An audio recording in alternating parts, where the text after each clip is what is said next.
Welcome back to Full Circle. I'm Hilary Doyle. Over the last 6 years, our expectations of work have transformed. 60% of job seekers will now turn down a role that doesn't allow them to work from home, and work-life balance has become one of the market's top priorities. At the same time, productivity is slipping. So, how are executives supposed to get this balance right? Today, we speak with two leaders who are redesigning work at every level. Julie Denton is the CTO and the Chief People Officer at Recipe Unlimited. That's formerly Cara Foods, home to your favorite brands like Swiss Chalet, the Olive Garden, the Keg, Harvey's.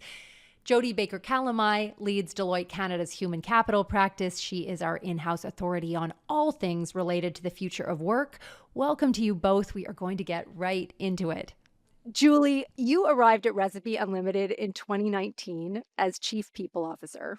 In 2022, you just tack on the additional role of CTO. How did this happen and why? Great question. I feel really fortunate. I've had roles in consulting in the human capital space. The focus on org design and talent and change management really lend themselves well to that chief people officer role of the future. People are looking for business oriented individuals to lead the function. I think the combination, though, of the CTO really came about because of industry expertise in areas like mining and fintech and working with iconic organizations that have gone through transformative change. And I think now more than ever, the worlds of people and technology are really coming together. Can you talk to me about how you're measuring productivity and efficiency across your portfolios? Which one wins out? We really look at our business across a couple of key areas. What happens in the four walls of the restaurant. So, our general managers and our restaurant management teams, and making sure that they're able to spend their time in the most impactful way, which is around delivering great guest experiences. But when we think about our offices, our shared services function, sourcing, real estate, construction, design, the efficiency in those groups looks quite different. If I look across both dimensions, whenever we add a process change, an automation change, a people change, it's always done through the lens of the impact on the store and on operations so that we get optimal productivity out of our head office, but don't negatively impact the operations of those teams. Jody, when we're talking about efficiency, I think a lot of CTOs right now, a lot of CFOs are focusing on how do we reduce headcounts. And I'm curious, based on your experience, what are the mistakes that business leaders risk making right now in their quest for efficiency? Yeah, just an easy question to start us off. Well, if you could answer it in a minute and a half or less, that would be tremendous. Listen, I think we're sitting at one of these moments in history where we have a chance to actually do what's right for us today and future us, right? Generative AI, agentic AI, it's proving to be this tremendous opportunity for redesigning work. It's so easy to say, yes, and I'm just going to take cost out today and run a couple pilots because I'm under pressure. Productivity has never been lower, and yet we need to find a bit of ROI in the system. That is very easy. And I don't think it's wrong. I just think it's an and. And we need to think about where we're going. Like, what is the outcome of our business that we're aspiring for? What is the role that humans and machines play? The WEF report on jobs, I always cite this fact, but they talked about in 2025 that in the next, 5 years to take us to the end of the decade, there's going to be 170 million net new jobs in the system. And 93-ish million are going to go away. So there's going to be work that just stops. And part of that is about cost takeout. Part of it is about work humans shouldn't be doing. I love Julie's example that she gave. And there's a number of net new things we need to be doing. And if we just focus on cost out today, we miss the end state goal of where we could be going in the future. You, Jody, has said that we need to redefine the workforce to include both human and agentic. I need you to walk us through what you mean by that and what this practically looks like in an organization. Julie, I know you'll have a lot to say as well. Yeah, there are things that humans don't need to ever do ever again. We see it every day. There's productivity enhancements like summarizing meetings or taking notes or getting themes or getting the highlights of an email chain. There are things that humans absolutely have to do, like engage with other humans to build empathy and understand direction, like take lots of ideas and focus on innovation aligned to business strategy, like adding curiosity into what data says and what insight is going. And so the future of the workforce is going to be humans and machines, but it starts with understanding the work today, the work of the future, because um, I always give the example of like a European city. If you look at Florence, it's beautiful by the eye, right? Narrow streets, Yeah. beautiful old buildings. And then you think about the functionality of it. Like, where do you park your car? How do you get your car down the road? Like, where do you go to the washroom that wasn't constructed way back when? And if we just layer on agentic solutions or generative capability, we kind of look like a modern day European city, which would not be constructed optimally from the ground up. But if we look at it in terms of what do we want the experience for citizens to look like? What do we want, to harness from the old? What do we want to remain the new? What is the best way of operating? We get this beautiful, um, harmonious capability of how humans and machines interact to solve business problems and propel business forward. So for me, it's inevitable as our future, but it asks the questions: who's best to do the work, and how do those two collaborate in order to drive outcomes? Julie, you've actually added AI to your org chart. How are your employees responding? Are you seeing a measurable impact on business? And also, how's their morale? Absolutely. And I think just building on what Jody said, I mean, it is such an exciting time because I really look at this as enriching roles, right? It's not removing roles. I mean, yes, there's work that humans don't need to do anymore, and that's incredibly exciting. But what it's created is these higher value roles. And so when we talk about, adding it to the org chart, we've been able to take away roles that might have been clerical, analytical, and now I've got team lead roles. And so those individuals have been able to elevate and they're overseeing work that's getting done. And that work that's getting done is by, agentic AI. My HR team is a great example. It's so ripe for those roles. Payroll automation, role profiles, pay equity reviews, comp analysis, job offers, all of that work from our shared services AI bot can be done. And then I have managers that oversee that. So it's really enriched their roles. So, what has that done for your employee roster? You talk about elevating roles. Can you talk about the change management piece here? Yeah, for sure. So the focus is very much on redistribution and on enhancing roles. So somebody who used to be an analyst in the finance function, now if I give them access to another data set, so perhaps I give them access to GIS information and spend data and consumer trend, that individual that used to service a function can now service multiple functions.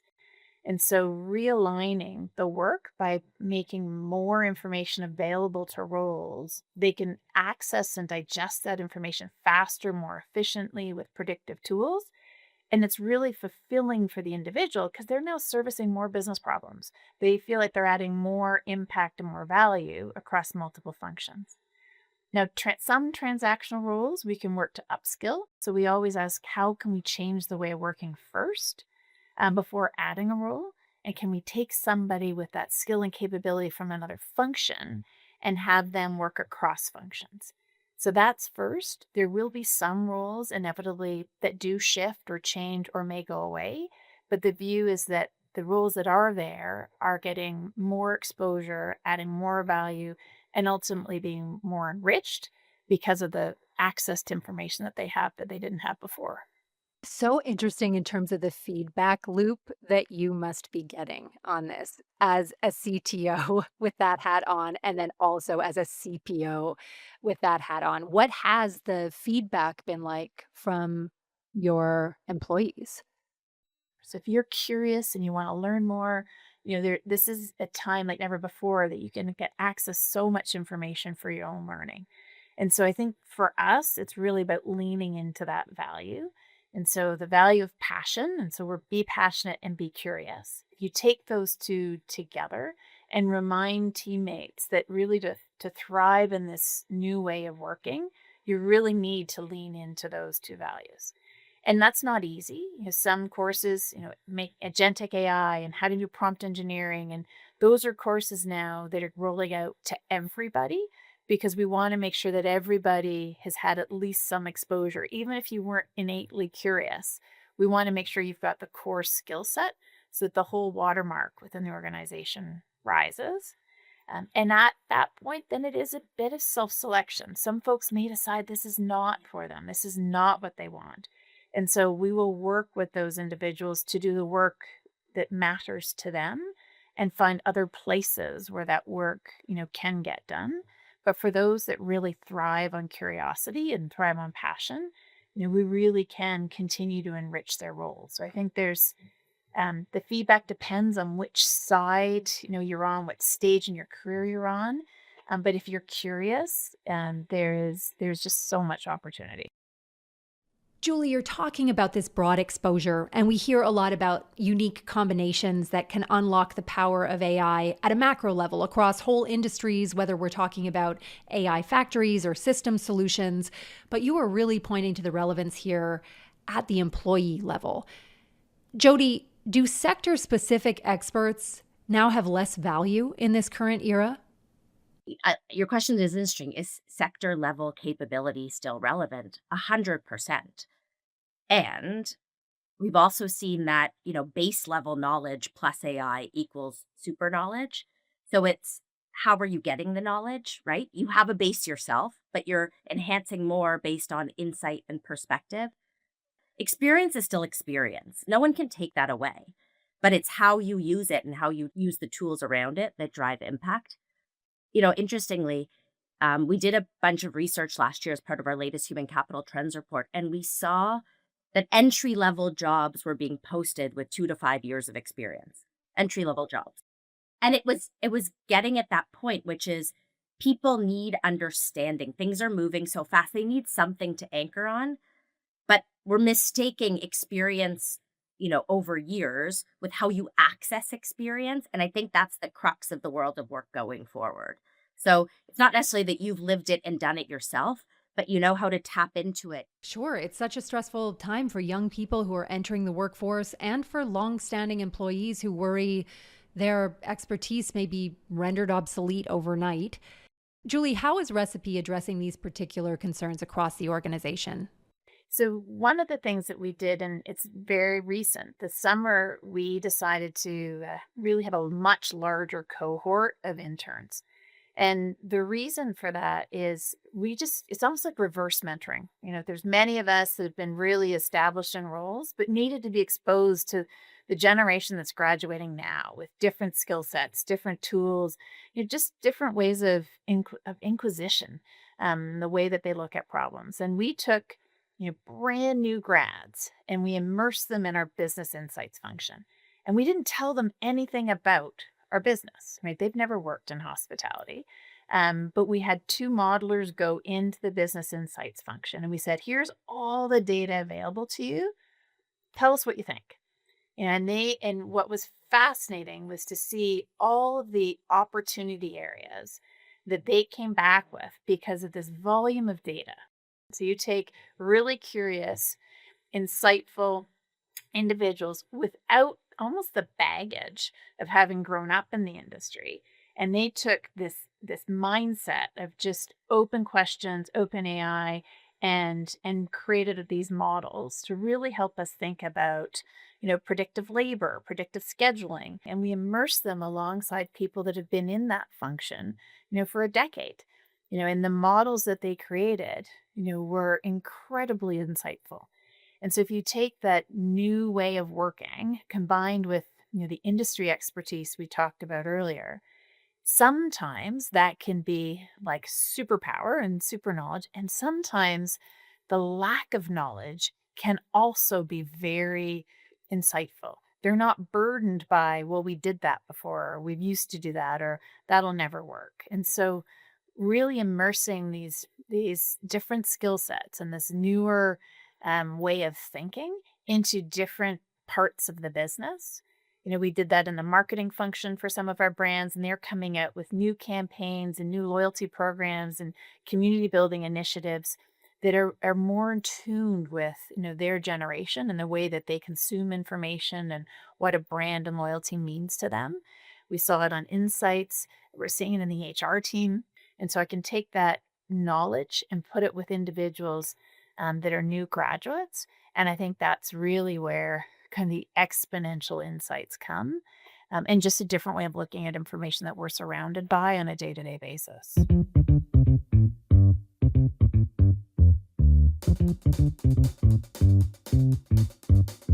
This idea of knowledge plus newness. We're starting to hear more about companies that are laying off workers, not solely to downsize, but also in part because they want to return to their ethos as startups, that were nimble and agile and learning how to build into an early internet in real time. And so to both of you, are you starting to see a successful blueprint emerge for the companies that are looking to build directly into this early stage AI?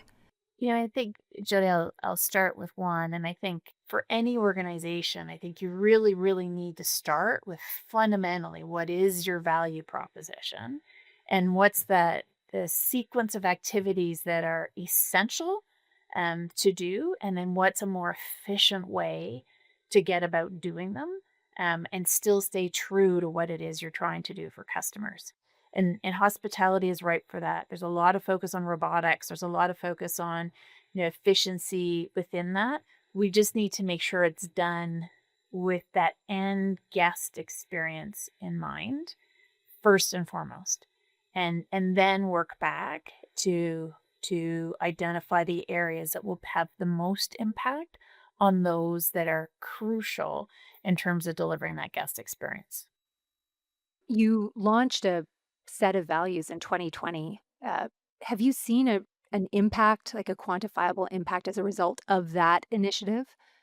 So those values were not, a leadership team coming back with a list of things that were really exciting. It was focus groups, with teams to say what matters to you, what's the kind of organization that you want to work for now and into the future. And so when we came back with those values, it was celebrate people, be passionate, be curious, own it. So if it's yours, own it and take accountability for it. And the last one is do the right thing. And when we think about do the right thing, how do I have the right teammates in my organization with the right skills and capabilities? My job is to future proof them. If they bring curiosity and passion, passion and curiosity are so critical, as we think about AI and ensuring we do the right thing by our teammates and the business. We'll make sure that we're good stewards of those values. Right. Julie, you're talking about future-proofing employees. Jodi, across your practice, how are you seeing leaders future-proofing themselves? We don't have the playbook for everything, but we have patterns throughout history of what it takes to drive success. Leaders who practice what they preach, that they're sitting around playing in AI because they realize that human plus AI equals a better version. If they want others to do it, they better do it themselves as well. These are some of the ingredients of what good looks like: cross-sector, cross-industry, cross-geography, quite frankly, in terms of what the best are looking at to drive success. I think the key takeaway for me, listening to the two of you and all of your experience, transformation has to come after trust. We have a promise to our listeners that we will send them off with at least 3 actionable takeaways. And so we have a not so rapid fire series of questions. We know that elevating human performance is looking very different in 2025. What is one practical way to boost team performance and resilience in this environment? I can start: build connection, get people together, getting to know each other beyond just the mission that they're trying to target, get them invested in each other as colleagues as well as the goal they're driving to. Connection is key. Connection builds trust, which we just said underpins all of this. What is one opportunity that you're seeing in this transition period that the rest of us may be missing? For me, it's space. Mm. If you're working 120% of your day, you're not using the time to step back and think, is there a different way to do it? And it's experimentation in space that are going to lead to outcomes. So being intentional about how people are using their time and their day to drive their outcomes, for me, is the bedrock of that intentionality. I think for me, it's challenging our existing ways of working, and so really asking, why, and making sure that we understand ultimately what we want and not how we do it today. I'm going to end here then. We work long hours in Canada. We need to ensure that productivity gains aren't burning out employees along the way. Can you give us one policy or practice that you think will improve both performance and well being? Your question hit it, right? It's something like 50% of Canadians report feeling burnt out at work. 70 odd percent feel pressure to disconnect in their day. For me, it's less about policy and it's more about practice. You know, we've got these brilliant capabilities. We talked about AI that enable humans to do the right work, which lets AI do work that humans shouldn't do. That was a huge draw in their time. Thinking about that plus architecting their day for good. If we're working the same way in 2025 than we did in 2015, we're working the wrong way. For me, that's the intentional practice that will solution for burnout. But it takes more than just thou shall not work after X hours or thou shall not check email while you're away. It's the everyday, it's the micro minutes, I think that will get us to a different sort of outcome. I do think the work environment itself is so important and being really thoughtful about how we work. The intent with AI is not to throw a higher volume of work at people and then follow a punch clock mentality of you've now got more and you're going to punch at the start and you're going to punch at the end and you go home with this burden. The intent is really to say, we trust that the work that needs to get done is getting done. And we, as a people manager and an employee, know the impact and value that you and your role are intended to deliver. Let's make sure that you have the skills, training, capability to deliver what is a reasonable amount of work to have the impact that you need to have on the organization. But if we apply the punch clock orientation and just throw volumes of work on folks and think that we've given you all this automation, you should be able to do more. That's not what it's about. And if anything, we want them to be more engaged, feel like they're delivering more value, having more impact. But the volume is not intended to drive more throughput, so to speak. I think that's such an important point. It actually presents a paradigm shift, right? More hours does not equal more value. Performance management reality. Or, you know, doing the same thing doesn't drive a different outcome. These are all challenging the paradigm of what led us into an era of burnout, and more hours can't be the solution. It's the best focus plus AI equals outcomes, and that doesn't mean you need to work until the end of time. It means you need to be intentional and smart and solution oriented about how you combine the two. Thank you both so much for this illuminating conversation. Future of work in good hands. It was a pleasure. Thank you so much, Hilary. It's an exciting topic. And Jodi, always a pleasure to see you. I love it. Well, thank you. I feel like I'm walking away with copious notes, so appreciated the discussion. Julie Denton and Jodi Baker Calamai, thank you both. So here are the takeaways. Recipe put AI on its org chart, not to cut costs, but to boost productivity and employee satisfaction. And so far, that is working. Last summer, the company increased the size of its intern class in order to breathe new life into the old data sets. And the result was some powerful reverse mentoring, I'm sure a little Gen Z slang, and the establishment of new predictive models and loyalty programs. Newness plus knowledge is what's going to unlock that exponential value. And AI is expanding the scope of roles in real time. We know that. And so while not every C-suite executive is suddenly going to be a multiple hat wearer like Julie Denton, you are going to find it can help elevate your employees out of clerical and analytical roles. And it can also enable your analysts to work across more verticals. Finally, as Jodi says, do not build on top of Florence. Build space into your workdays to think about how both you and your business can start to work differently from the ground up. Start with connection here. Connection builds trust. Trust really does enable transformation. And while we may be living in the future, building on these old school values and principles still really does offer one of the surest ways to win. So thanks again to Julie Denton and Jodi Baker Calamai. As always, you can share your thoughts at circleback@deloitte.ca. Please subscribe and share this episode. I'm Hilary Doyle. This is Full Circle. Thanks for listening.